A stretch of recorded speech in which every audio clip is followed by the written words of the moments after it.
Now, Italians have brought extravagance to fashion for centuries, and this season's Fashion Week in Milan proved no different.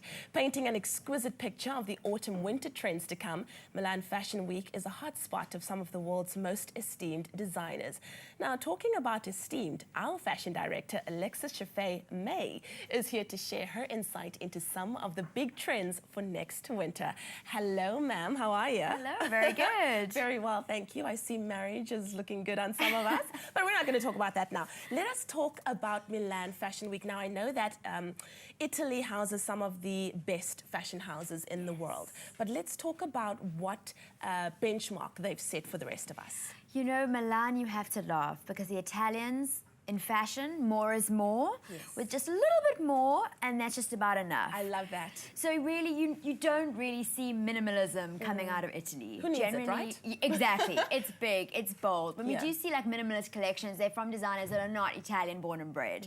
The Italians, their fashion is loud and very proud. Wonderful. So, first trend, said point, snakeskin. What? And I'm not talking about just shoes.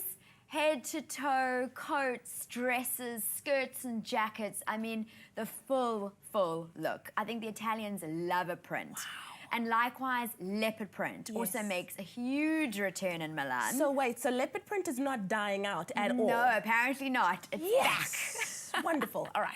It slithered its way back in. And yeah, leopard print as well, just head to toe, really bold, really I mean, this I think is quite a wow trend. It is. But it's also a good one to have in winter. Okay. And you know, keeping with this whole animal theme, we're seeing more of these oversized faux fur coats. I know. We saw a lot of them in New York and in London as well. So Yeah. this looks like it's set to be a global trend. Okay, all right. And I mean, I don't know how it's going to take in South Africa. You know what? I don't think it's going to take in South Africa though, because this might look good Perhaps yeah. But in Cape Town, to see somebody walking around like a gorilla, not going to happen. But I think you can go for the cropped versions. You go with a more simplistic look to Yeah. it, I suppose, one color. But this, I mean, ladies, this is the trend. So you've got to get our head around this. Okay. And for those that absolutely refuse, while we're talking about coats, we saw a lot of cape coats as well in Milan. Saw a couple in New York, London as well, but Milan kind of sealed the deal. Really beautiful. So this style comes over the shoulders, your arms just pop out. Also the kind of thing you can tuck your hands in if you're a bit cold. Well, Nang's been a huge fan of the whole Yes. cape thing throughout the season. Hey? Yes, I mean, it's beautiful. For a statuesque woman, it's really exceptional.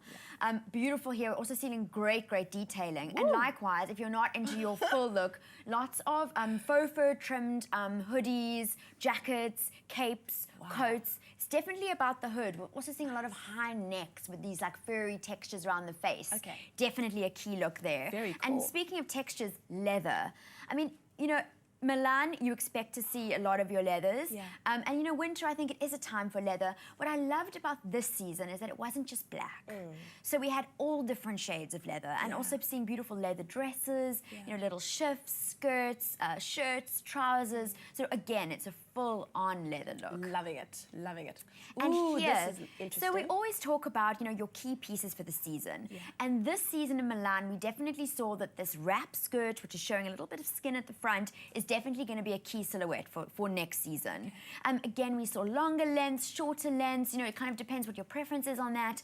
Also, you know, not necessarily a wrap front, but, you know, buttoned up with a lot of side slit on the leg. Really, I think it's about, you know, just that little bit of sexy in your winter look. Okay, nice. And in trousers, now, you know, I was saying that, you know, your broader leg, your wider, your looser trousers definitely coming to the forefront next season. Yeah.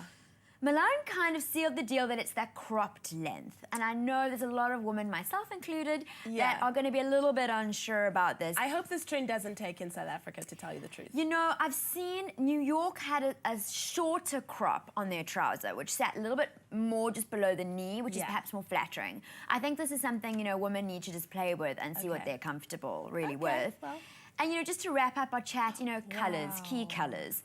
In London, we saw a lot of mustard yellow, English mustard, and Milan as well. And, you know, what I love about it is they're not dictating how you take your mustard. Yes. You know, you can wear it if it's just an anorak or if it's a little shift or an evening wear. Yellow, really beautiful, rich colour for the season.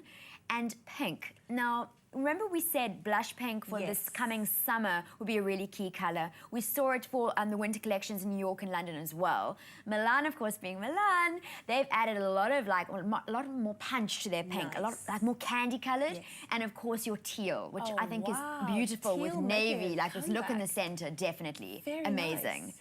Lovely update for winter. Very cool. Thank you so much, Miss Alexis. I think winter is going to be so much fun with everything that's come out of Milan. Kat, I can see you in a beautiful mustard yellow. Brings out your eyes. The finishing touch is within. Zera, scientifically proven skin rejuvenation.